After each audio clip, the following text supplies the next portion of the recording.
Very good morning and welcome to the Breakfast News on Rajya Sabha Television. My name is Aishwarya Kapoor. Well, the Jallikattu bill has been passed by the State Assembly. However, the protests turned violent in Tamil Nadu. Well, that is the top story this morning. Let's take a look at the other top stories in the headlines.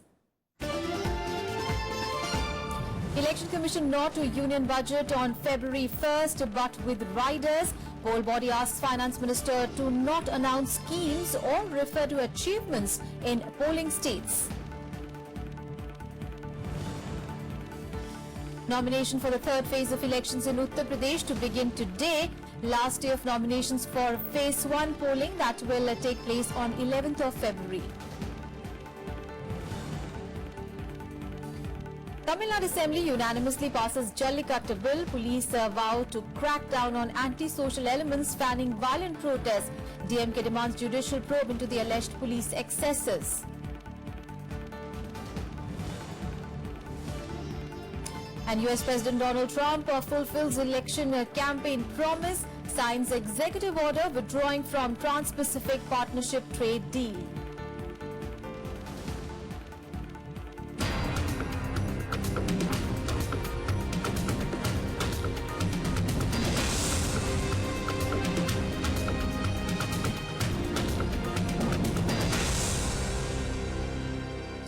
Starting with news on Budget 2017-18, well, Lok Sabha Speaker Sumitra Mahajan and Parliamentary Affairs Minister Anand Kumar have convened separate all-party meetings on 30th of January ahead of the beginning of the budget session of Parliament.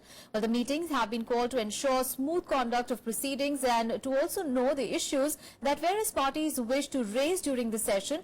Well, Prime Minister Narendra Modi is likely to raise the issue of transparency in poll fundings during the meeting convened by the government with the leaders of various political parties. Well, the meetings come a day before President Pranab Mukherjee addresses a joint sitting of the two houses in the Central Hall of Parliament. Now, the union budget is slated to be presented on 1st of February and the economic survey may also be tabled on the same day.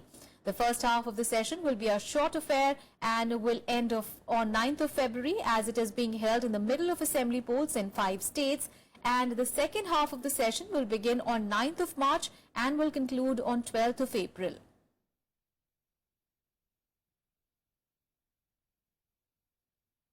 And now news on the election-bound states.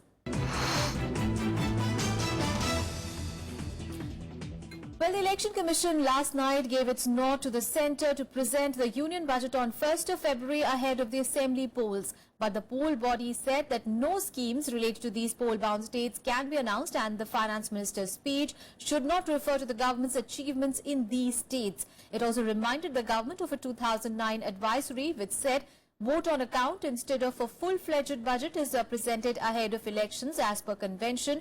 It also said in the Finance Minister's speech the government's achievement in the respect of the 5 states will not be highlighted in any manner. Remember, polls in Uttar Pradesh, Uttarakhand, Manipur, Punjab and Goa will be held between 4th of February and 8th of March. चुनाव आयोग से ये उम्मीद की जाती है कि वो अपने संवैधानिक जिम्मेदारी पूरा करेंगे किसी तरह से आम बजट में, क्योंकि मोदी सरकार की पहले से आदत रही है किसी तरह से प्रलोभन लोभ देने की मोदी सरकार द्वारा अगर प्रयत्न की जाएगी तो उस पर चुनाव आयोग उचित कार्रवाई करेंगे। साल में जो है वो 12 महीने कहीं कोई न कोई चुनाव होते रहते हैं। बजट जो है किसी एक राज्य का या किसी एक राज्य से रिलेटेड नहीं होता। बजट जो है वो पूरे देश का होता है। इसलिए जो लोग उसको रोकने की बात या जो लोग उसको बढ़ाने की बात कर रहे थे उसमें तर्क नहीं था, तथ्य नहीं था, बल्कि राजनीतिक उसके कारण थे। And the Supreme Court on Monday dismissed a petition to delay the annual budget. While the opposition had sought the budget presentation be postponed in view of the assembly elections in 5 states, now they had alleged that a budget announcement might help the ruling party to influence voters. Now, dismissing the plea filed by Delhi-based advocate M.L. Sharma, the Supreme Court said that there was no indication that it would influence voters in the state elections. The budget session this year will start from 31st of January and the union budget and the economic survey are slated to be presented a day after, that is 1st of February. Matter is pending before the Election Commission. It is essentially an election issue or the Parliament power to regulate its own business. So I don't think it was whoever went to the Supreme Court was well advised, because the Supreme Court would not interfere in a matter which is connected with elections after the election process has begun. Budget जो है किसी एक राज्य का या किसी एक राज्य से रिलेटेड नहीं होता। बजट जो है वो पूरे देश का होता है। इसलिए जो लोग उसको रोकने की बात या जो लोग उसको बढ़ाने की बात कर रहे थे, उसमें तर्क नहीं था, तथ्य नहीं था, बल्कि राजनीतिक उसके कारण थे। बहुत अच्छा है कि जो सुप्रीम कोर्ट का भी डिसीजन है वो भी बिल्कुल जो संवैधानिक ड्यूटी सरकार की है उसके तहत है। Now news from poll-bound Uttar Pradesh. Filing of nominations for the third phase of polling in the state will begin today. The process of filing papers will continue till 31st of January, and the last date of withdrawal is 4th of February. Now 69 assembly seats spread over 12 districts will go to polls on 19th of February in the third phase, and the polling in the state will be done in 7 phases between 11th of February and 8th of March, and the counting of the ballots will be on 11th of March. Today is also the last date of filing of nominations for the first phase of polling, for which the voting will take place on 11th of February. 73 constituencies spread over 15 districts will vote in the first phase. More news from Uttar Pradesh. Akhilesh Yadav will kick off the Samajwadi Party's election campaign from Sultanpur today. This will be his first election rally in the state after he was made the party president and won the battle of supremacy in his party over his father, Mulayam Singh Yadav, who is now the party patron. Now, 5 constituencies in Sultanpur district go to polls on 27th of February in the 5th phase. Now, there has been no word on why he chose to begin the campaigning from here rather than any other place that goes to polls in the first phases of polling. Now, Akhilesh will also address another rally in Lakhimpur on 25th of January. And earlier, the Samajwadi Party released its third list of candidates for the Uttar Pradesh Assembly elections on Monday, while Chief Minister Akhilesh Yadav will contest from Mubarakpur, while Mulayam Singh's daughter-in-law Aparna Yadav is contesting from Lucknow Cant. Now, earlier on Sunday, the party released a list of 77 candidates in UP Assembly elections. Now, the Samajwadi Party is contesting UP Assembly polls in alliance with the Indian National Congress. Now, Congress has agreed on 105 seats, while the SP is going to fight on 298 seats. आप लोग गवाह हैं, विगत 5 वर्षों में लाख कोशिश के बाद भी ऐसे दल और ऐसे नेता जो नहीं चाहते कि जनता के हित में काम हो या विकास का जो कार्यक्रम है वो लागू हो, जब उन्हें 5 वर्ष में सफलता नहीं मिली, उनकी कोशिश थी कि यहाँ अराजकता का वातावरण व्याप्त हो जाए. And now news from poll-bound Goa. And the Goa Congress on Monday released the party manifesto ahead of the upcoming assembly elections. The party promised free petrol for the youth and wheat at 2 rupees, rice at 3 rupees and sugar at 7 rupees each. The manifesto also promises to provide free water and electricity to poor people without any increase in further taxes. Congress leader Jyotiraditya Scindia released the manifesto. The party has also promised to waive off outstanding mining loans to the extent of a 1 truck loan per family. Remember, Goa will go to polls on 4th of February and the counting of votes will be held in the state on 11th of March. हर एक गोवन का manifesto है, हर एक व्यक्ति का manifesto है, हर नौजवान का manifesto है, हर महिला का मैनिफेस्टो है, हर एक व्यक्ति का है. इसमें स्वास्थ्य की सुविधाएं, शिक्षा की सुविधाएं, बेरोजगारी भत्ता दिया जाएगा 5,000 रुपए का, जिसके घर में 1 लाख से कम आमदनी है. तो ये एक संयुक्त मैनिफेस्टो है जिसमें हर व्यक्ति की आशा अभिलाषा शामिल है. This is a manifesto which is dedicated to the youth, to the empowerment of youth, to empowerment of women, to empowerment of the workmen, to empowerment of every Goan. It's something different. We have done it. And news from the AAP camp, while replying to the Election Commission over the alleged bribery remark in a public rally in Goa, Delhi Chief Minister Arvind Kejriwal said that his remarks were aimed at containing graft. In a letter to the Election Commissioner Naseem Zaidi, Kejriwal said that his comments are misinterpreted by the Election Commission.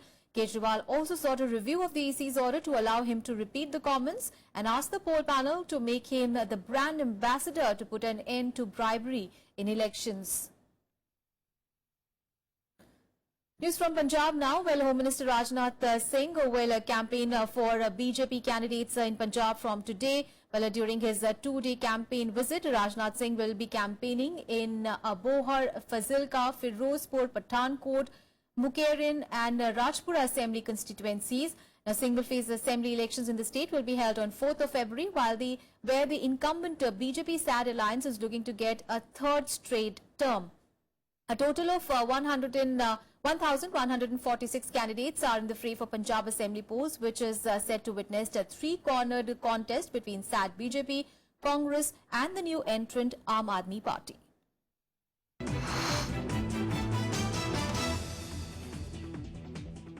And on Breakfast News, we'll take a very short break. We'll be back with more news. Stay with us.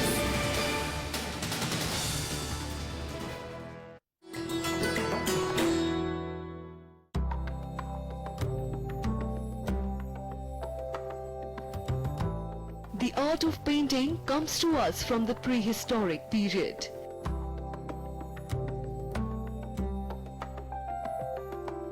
Paintings are also a valuable source of information about their age. Like this depiction of the wedding procession of Dara Shikoh. The eldest son of Mughal Emperor Shah Jahan had a Mughal wedding with distinctive Indian elements. Like the veil he wears to the pomp and show of the Bharat in Hindu weddings.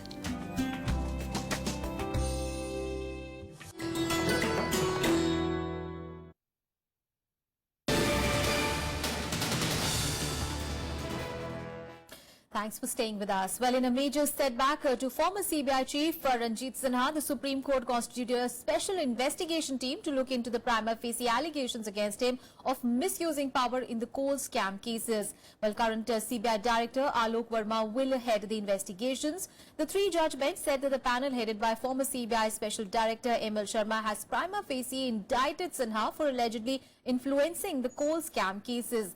Now, Sinha is alleged to have met with several of the suspects accused of corruption in the allocation of coal fields to private firms. The Apex Court also asked the CBI Director to inform the court about the composition of his team and the time needed to complete the probe at the next hearing. Court said that the report of the former Special Director of CBI, Mr. ML Sharma, indicated that there was more than enough prima facie evidence to suggest that there had been some wrongdoing and therefore there needs to be an in-depth investigation in this matter. The investigation will be monitored by the court and let's see what happens now. On to some other news now. Well, Foreign Secretary S. Jaishankar, whose tenure was to end on 28th of January this year, has now been given a one-year extension. The nod for the extension was given by the Appointments Committee of Cabinet. Now, a 1977 IFS batch officer, Jaishankar was appointed Foreign Secretary on 29th of January 2015, just few days before his retirement, replacing Sujata Singh, whose term was abruptly curtailed by the government. Now, he was the longest-serving ambassador to China with a 4.5-year term. He was also involved in planning Prime Minister Narendra Modi's maiden visit to the United States in September 2014. Let's move on in the bulletin now. Well, the CBI on Monday arrested a former chairman and 4 other ex-officials of IDBI Bank along with 4 former executives of Kingfisher Airlines in connection with the Vijay Mallya loan default case. A news agency PTI quoting sources in the CBI said that the purported mastermind, ex-deputy managing director BK Batra, was arrested late in the night and will be produced before a designated court in Mumbai today. Well, those arrested include the then chairman of IDBI Bank, Yogesh Agarwal, former CFO of now defunct Kingfisher Airlines, A. Raghunathan. Now, the 3 more former executives of the airlines and 3 former officials of the IDBI Bank were also taken into custody. The arrests were followed by searches at 11 places, including Vijay Mallya's residence in Mumbai, 3 floors of UB Towers in Bangalore, also the residences of Agarwal and Raghunathan, among others. The loan was allegedly sanctioned in violation of norms regarding credit limits, while sources said that there was no need for the bank to take the exposure outside the consortium. News from Tamil Nadu now. Well, on a day when the State Assembly passed a law lifting the ban on the bull taming sport of Jallikattu, well, the Tamil Nadu police used force to disperse protesters at many places in the state. Now, the nearly week-long protest of thousands of people at Chennai's Marina Beach has been called remarkable, not only in terms of sheer scale, but also because of the determination of its young leaders to keep it apolitical and peaceful. The bill replacing an ordinance to revive Jallikattu passed unanimously by the Tamil Nadu Assembly during a special sitting on Monday. Chief Minister O. Pannirselvam tabled the bill. Several opposition leaders spoke in support of the bill. Ordinance and the bill.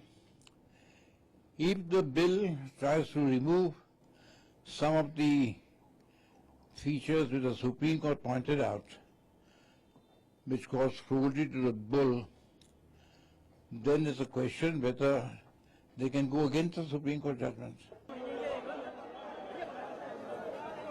The development came on a day when Jallikattu protests across Tamil Nadu turned violent, with reports of stone pelting and lathi charge coming in from Chennai, Madurai and Coimbatore.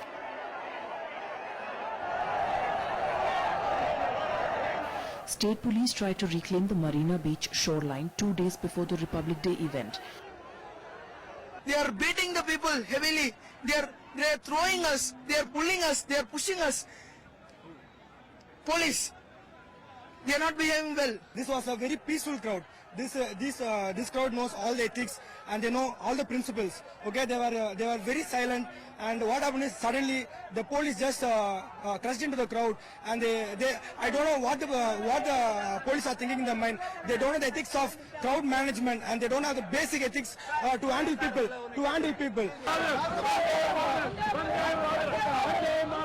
As appeals to clear the grounds failed, police in large numbers began lifting protesters physically.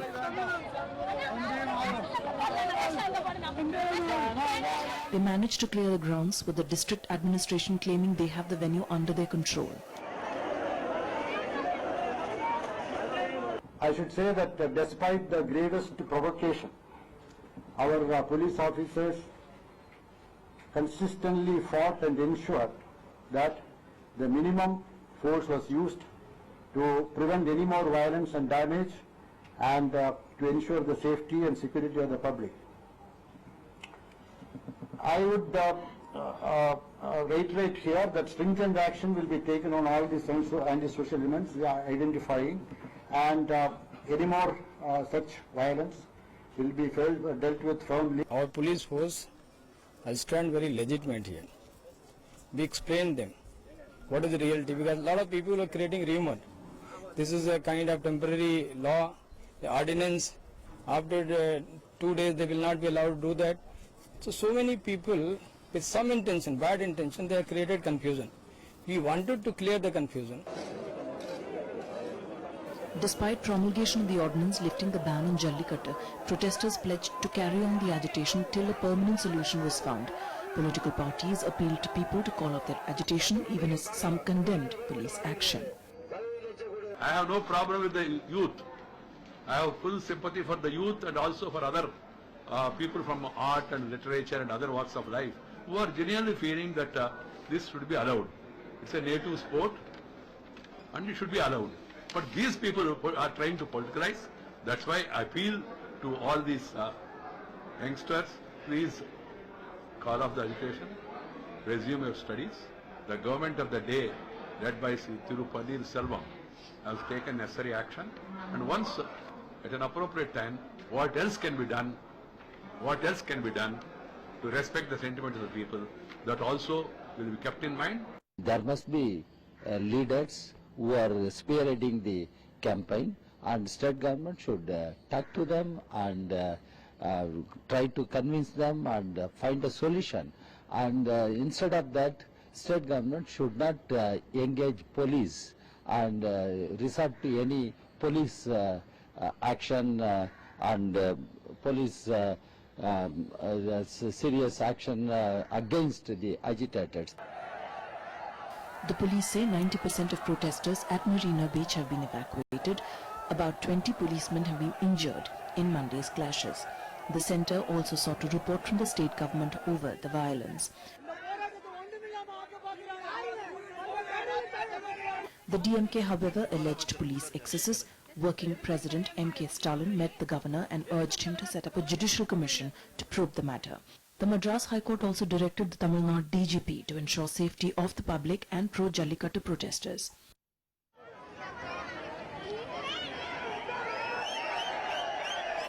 Nearly 70 caveats have been filed on the Supreme Court seeking prior hearing if pleas challenging the new bill passed by the Assembly come up. Monday completed nearly a week of protests against the ban on Jallikattu, a period that saw leading film, political and cultural personalities coming out in favour of the bull baiting sport in the state. Bureau Report, Rajya Sabha TV. Let's now get you the weather update. Well, the Met Department has issued a heavy snow warning for the next 3 days in Himachal Pradesh. Now, the warning has been issued from 25th to 27th of January in 7 districts of the state. The State Weather Department has issued a heavy snowfall warning for Shimla, Simror, Mandi, Kullu, Chamba, Lohol, Spiti and Kinnaur districts of the state. Some parts of the Kangra district will also get snowfall and other parts of the state would get rain during the next 4 days. But the IMD has also put the state government authorities on alert, keeping in mind the heavy snowfall in the region. The director of the Weather Department in Himachal Pradesh said that the western disturbances approaching in the state on 24th and will have an impact till the 27th of this month in the region. एक western disturbance approach करी है जिसका effect कल से यानी कि 24 जनवरी से हो सकता है। तो अगले 2-3 दिन जो हिमाचल प्रदेश में बारिश और स्नोफॉल होने की पॉसिबिलिटी है। 24 तारीख को हिमाचल प्रदेश में Fairlie wide spread rain snow हो सकता है और कुछ एक इलाकों में हैवी स्नो होने की भी पॉसिबिलिटी है और 25 और 26 को थोड़ा सा इफेक्ट और बढ़ने की उम्मीद है, जिसमें जो हिमाचल प्रदेश के सभी जो इलाके हैं वहां पे रेन स्नो हो सकती है और स्कैटर्ड प्लेसेस पे हैवी रेन स्नो होने की भी पॉसिबिलिटी है और आइसोलेटेड प्लेसेस पे वेरी हैवी रेन स्नो हो सकता है। जो स्नोफॉल है वो हिमाचल प्रदेश के 7 डिस्ट्रिक्ट्स में होने की उम्मीद है। And Prime Minister Narendra Modi on Monday presented the 2016 National Bravery Awards to 25 children for their exemplary acts of courage and service. Now, 8-year-old Tar Piju from Arunachal Pradesh, who sacrificed her life while saving 2 of her friends from drowning, was conferred with the Bharat Award, the highest of the bravery awards. Her parents held a framed picture of her while receiving the award. Now, 12 girls and 13 boys received the award. 4 of the awards were given posthumously. Now, addressing the awardees, the Prime Minister appealed to the children to be familiar with every corner of the country to realize the dream of Ek Bharat Shreshtha Bharat. Modi said that they should consider their achievements as a beginning and not the end. He also asked the children to adopt the habit of reading. पराक्रम किया है, मेरी आपको बहुत शुभकामनाएं हैं। पढ़ लिख करके बहुत आगे बढ़िए, जीवन को सफल बनाने की कोशिश कीजिए और सफलता कोई एक मुकाम पे नहीं होती है, हर डगर पे सफलता होती है, तब जाकर के मुकाम वाली सफलता हासिल होती है और उसको करते रहेंगे तो जीवन में बहुत सफलता मिलेगी। मैं आपको तो बधाई देता हूं, साथ साथ आपके परिवारजनों को बधाई देता हूं जिन्होंने आपको ये शिक्षा दीक्षा दी। Now, our top international focus, well, US President Donald Trump has fulfilled a campaign pledge by signing an executive order to withdraw from the Trans-Pacific Partnership or the TPP. Well, the trade deal, which covered 40% of the world's economy, was negotiated in 2015 by the nations including the US, Japan, Malaysia, Australia, New Zealand, Canada and Mexico. Now, Trump's executive order on TPP was largely symbolic since the deal has not been ratified by a divided US Congress. Well, during his presidential campaign, Donald Trump had criticized the accord as a potential disaster, arguing that it harmed US manufacturing. Now, TPP's slated aim was to strengthen economic ties and boost growth, including by reducing tariffs. Well, the 12-nation trade deal was a linchpin of former President Barack Obama's Asia policy. Well, Trump's move has intensified speculation over the future of the 17-year-old North American Free Trade Agreement, or NAFTA. On Monday, Trump said that he would negotiate the free trade agreement between the US, Canada and Mexico at a later date. All right, we're going to sign 3 memorandums right now. The first one is withdrawal from the United States from the Trans-Pacific Partnership. Everyone knows what that means, right? We've been talking about this for a long time. Thank you.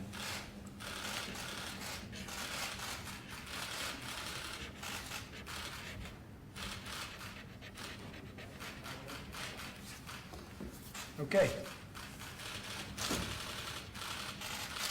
Great thing for the American worker, what we just did. We just officially terminated TPP.